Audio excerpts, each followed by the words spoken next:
Sobreviveu. Por que chegou aqui na Flórida? Se estava bom lá o negócio. Em Orlando. Orlando, desculpa que você estava lá em cima. Então o que aconteceu? Sempre que eu fui para essa cidade, a minha intenção não era ficar. Porque eu fui lá por conta de um projeto que eu tinha acabado de chegar, precisava regularizar minha situação. Mas quando eu fui conhecendo a cidade, eu falei, não é uma cidade assim que eu me apaixonei, sabe? Assim, por ser uma cidade pequena. Eu tinha 23 anos, 24 anos, sei lá. E... Pô, era legal a cidade, mas... Porra, 10 anos eu fiquei lá. E eu me lembro que desde que eu cheguei, 9 anos que seja, eu nunca fui apaixonado na cidade. Eu sempre queria uma cidade grande. Eu sempre gostei de Nova York. E eu sempre falava, pô, se for para ser Flórida, tem que ser Orlando, que é uma cidade grande e que ainda tem qualidade de vida. Que você pega cidade, por exemplo, Miami, eu acredito que é uma cidade grande, eu já não acho que tem tanta qualidade de vida. Também não gosto. Entendeu? Então, assim, uma opinião particular, e daí, pô, eu sempre tive Orlando na cabeça. Só que o que acontece? Ou eu tava lá, que eu tava no meu projetinho do meu documento, ou eu tava lá de garçom, que eu tava legalzinho, ou eu tava com a minha empresa montada. Então eu sempre tive alguma coisa segurando, que é aquele negócio, talvez tenha faltado aquela coragem de sair, mas era uma coisa também assim, quero sair, mas não tava me incomodando, não tava me... Tava ruim, mas tava bom. Tipo assim, não é que eu tava passando fome. Se eu tivesse passando fome, eu ia ter que procurar coisa em outro lugar. Então assim, eu tinha um desejo, falou, não gosto daqui, sim, não é a minha cidade, mas eu tô com um projeto aqui, a gente olhava um pro outro e falava assim, por ela a gente tinha saído antes, né? Tipo assim, e daí eu falava, pô, a nossa empresa tá legal. A empresa sempre foi crescendo. Depois a gente mudou para uma empresa com mesa, cadeira, as pessoas, ficou bonito. As pessoas falavam, pô, é franquia? Porque era muito caprichado, era muito bonito. E a gente falava, pô, ainda não. Então a nossa ideia era expandir o nosso restaurante para Orlando, para a gente conseguir mudar para cá através da expansão. Entendi. E a gente passou acho que o último ano de 2023 planejando isso. Pô, vamos crescer, vamos expandir a empresa para a gente ir para Orlando. A questão é, o projeto de expansão para trazer a gente para Orlando ia demorar mais do que a gente gostaria de mudar. A gente mano, vamos para Orlando. Quando decide, parece que... É difícil. Então, assim, você começa a pôr tudo em perspectiva, você fala, pô, a gente já fez tudo isso aqui do zero. Pô, vamos para Orlando, a gente vai lá de novo, muito melhor, mais rápido. Vai ser mais rápido a gente sair daqui, começar de novo em Orlando, do que a gente esperar esse expandir para Orlando. Era uma coisa que ia acontecer naturalmente. Porque tu conseguiu vender. A gente começou a pensar em venda, a gente pensou em muitas soluções. A gente falou, vamos colocar para venda e vamos mudar.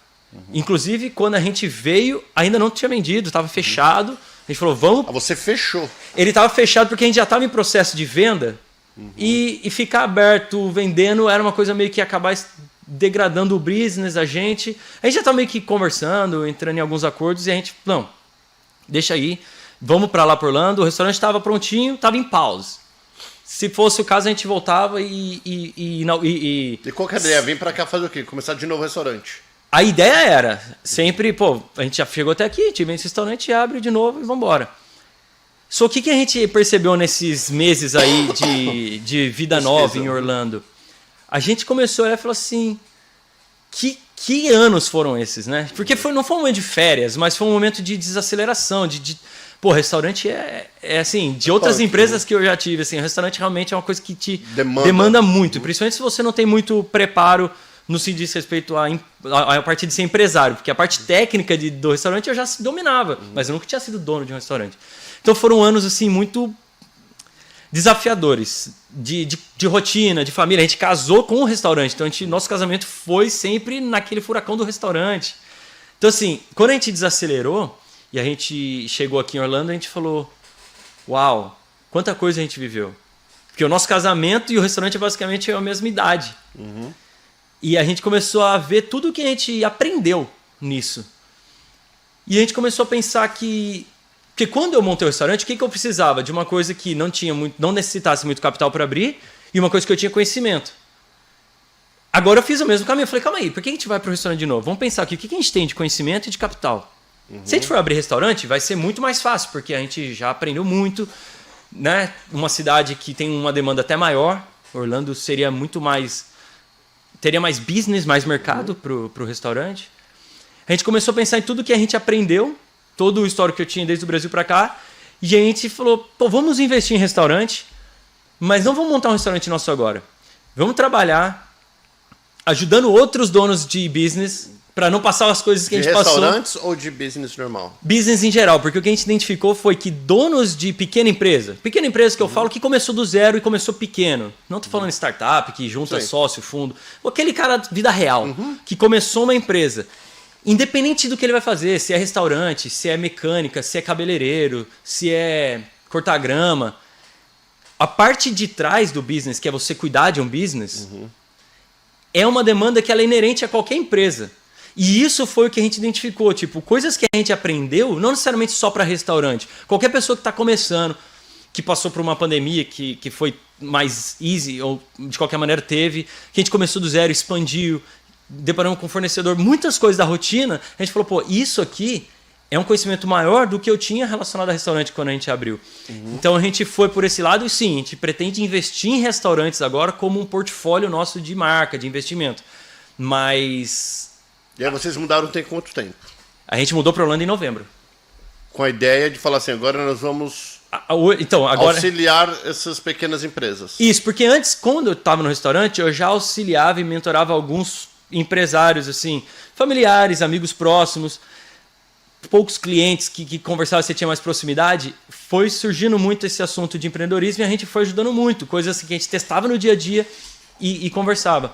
Então, quando a gente mudou para cá e a gente não tinha o restaurante, a gente tinha a opção de ter outro ou de continuar fazendo outra coisa. A gente teve... Quando você tem um restaurante, a nossa energia, o foco está 100% nele lá. Sim. Agora a gente tinha a opção, vamos fazer restaurante de novo ou a gente vai fazer um outro nicho?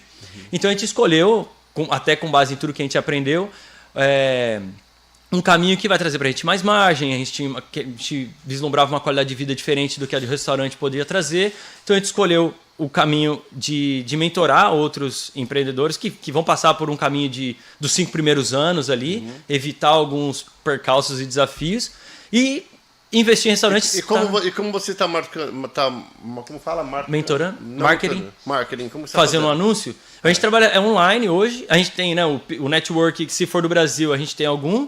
Daqui em Orlando eu não tenho muito porque acabamos de mudar, então a gente faz muita coisa online, né? Inclusive tem o Instagram lá que eu compartilho conteúdo sobre empreendedorismo e dicas. E então assim, 100% online e poucos network que a gente tem, conhecimento de pessoas assim na sociedade. Estão começando isso agora, então, praticamente. Divulgar, a gente tá. Divulgar, Isso. Fazia de uma escala pequena, porque o nosso foco era o restaurante, hoje a gente já pode falar que vive disso. Então, quem que é o teu potencial cliente? Donos de pequena empresa, pessoas que estão com menos de 5 anos de existência e literalmente que faturam até 20 mil por mês. E o que você promete? Eu prometo uma mentoria que é encurtar os desafios que a pessoa poderia ter. Então, por exemplo, eu vou, junto com todo o conhecimento que eu adquiri, não só no restaurante, mas são 10 anos empreendendo entre Brasil e Estados Unidos, acompanhar a pessoa, porque acontece, a gente identificou que as pessoas abrem, inclusive eu fiz isso no restaurante, pelo lado técnico, tipo, eu sou uma boa cabeleireira, eu vou abrir um salão. Eu sei consertar carro, eu vou abrir uma automecânica. E tudo bem, porque você é bom naquilo. Só que quando você abre uma empresa, quem vai sustentar a empresa não é o técnico, é o empreendedor. E isso a gente desenvolveu ao longo dessa jornada empreendendo. Eu abri o restaurante lá, eu falo eu porque eu era o técnico, né? Ela foi mais empreendedora que eu no começo. Com a minha força técnica, sei fazer comida, sei atender o caixa, sei atender o cliente. Mas o desafio do empreendedorismo ali de, declarar um imposto aqui nos Estados Unidos, sabe? Muita coisa assim do dia a dia que foge da parte técnica operacional. As pessoas que estão ali no começo da jornada não imaginam isso. Então elas vão assim, eu sou uma boa cabeleireira, vou abrir um salão. O que vai definir se o seu salão vai bem não é se você é uma boa cabeleireira, é se você é uma boa empreendedora. Gestora, com certeza. Então a promessa é te ajudar nessa jornada empreendedora, porque a parte técnica é você que sabe. Você é melhor que eu no seu business. Mas o que você não sabe que você precisa saber é esse preparo do empreendedorismo por detrás, para você estruturar uma empresa que vai te dar mais lucro, que vai te dar qualidade de vida, porque se você não tomar cuidado, aquilo te suga e te vira um pesadelo em vez de uma coisa que vai te sustentar. Porque eu passei por esses momentos no restaurante.